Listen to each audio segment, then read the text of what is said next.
The government has a weapon. Long before Donald Trump was targeted by the powers that be, they went after Jeffrey Weinhaus, also known as Bulletinman.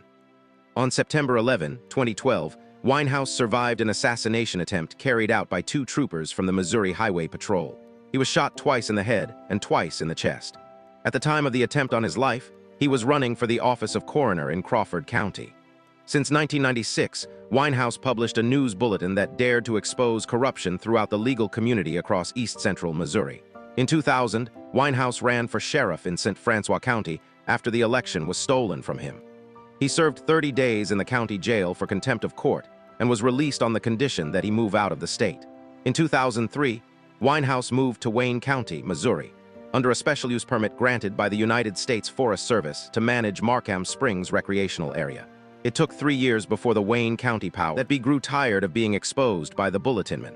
In May 2006, Weinhaus was arrested for trespassing at an open gas station while passing out his bulletin. On May 11, he was once again held in contempt and was committed to the mental hospital in Farmington for quoting Bible verses. The prosecution claimed he thinks he is God, a supposed Messiah complex. The USFS pulled the permit, and the powers that be told his wife, Valerie, that they would take their 3 children if she did not file for divorce. They paid for her lawyer, and the couple were divorced by September. Weinhaus moved back to Jefferson County, where the Bulletin was born in August 1996.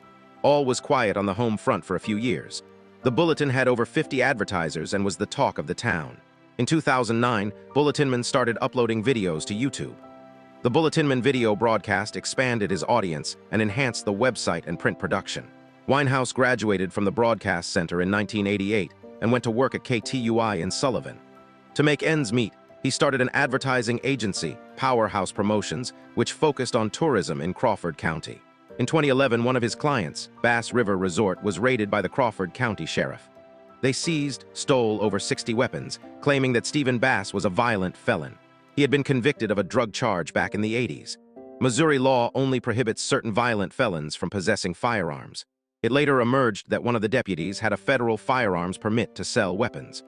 The same deputy was involved in the 2006 death of an alleged meth cook under very suspicious circumstances. The deputies were cleared by an investigator from the Highway Patrol, the same trooper who would later try to kill Weinhaus. Bulletinman had published that the reason he was running for coroner was to hold deputies and their co-conspirators accountable for the death of Kelly Brand. As part of his campaign, Weinhaus took out ads in the Cuba Free Press and the Sullivan Independent looking for victims of overzealous law enforcement. Bulletinman received over 100 responses. On August 17, 2012, Weinhaus posted an over-the-top video on the Bulletinman YouTube channel demanding that the corrupt powers that be resign or come in line with the Constitution by September 17, Constitution Day, or they would be subject to removal by any means necessary. On August 22, Bulletinman's home office was visited by the troopers who would attempt to murder him 3 weeks later. Trooper A took 4 hours to obtain a search warrant, claiming he smelled marijuana as probable cause. Trooper B later admitted in deposition that he did not smell any marijuana. The search warrant was served in violation of Section 43.200, ARSMO, which would have made the warrant illegal in any legitimate court, though more than a decade later, there has been no legitimate court to vindicate that fact. After a miraculous recovery, Bulletinman was charged with first-degree assault of the troopers who had assaulted him. The prosecution ignored the blatant perjury by Trooper A, which was exposed by audio and video recorded by Bulletinman. Trooper A claimed he told Weinhaus to remove his hand from the gun, a claim contradicted by recordings. 5 eyewitnesses, including 2 FBI agents, never saw Weinhaus attempt to draw, as Trooper A alleged. Bulletinman was nevertheless convicted of assaulting Trooper A by shooting him, despite the fact that the only person actually shot was Weinhaus. On September 11, 2019, the Missouri Court of Appeals ruled that the firing of Trooper A was justified. The Franklin County prosecutor withheld the facts that Trooper A had failed a drug test and had been diagnosed with PTSD since he shot and killed another civilian in 2000. A petition for habeas corpus was filed in St. Francois County in 2020. It was denied without reason or hearing. The appeals court did the same as the local court. In October 2024, an additional petition was filed by Sean O'Brien, who has secured the release of 44 victims of the illegitimate Missouri court system.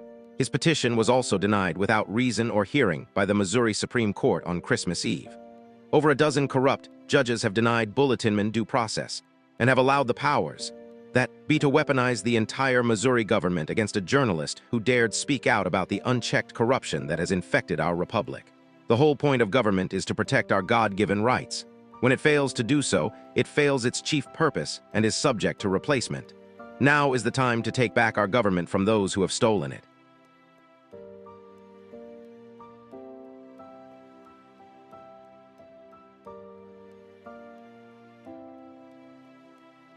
Sergeant H. Folsom even questioned why Jeffrey was carrying a gun. Yet Missouri's Constitution is clear. The right to bear arms shall not be infringed or questioned. How are you? You got the gun for? Why I got the gun? What you got the gun for? Because I'm authorized to have the gun. All right, well, I'm authorized to Get down on the ground. Get on the ground. Get down on the ground. You're going to have to shoot me, man. Yeah, it's supposed to be a Jeffrey Weinhaus guy. You familiar with that name? Oh, no. They're messing with him again? Yeah, maybe he learned his lesson this time. I don't know. Oh, great. Okay. Yeah, that's Franklin County.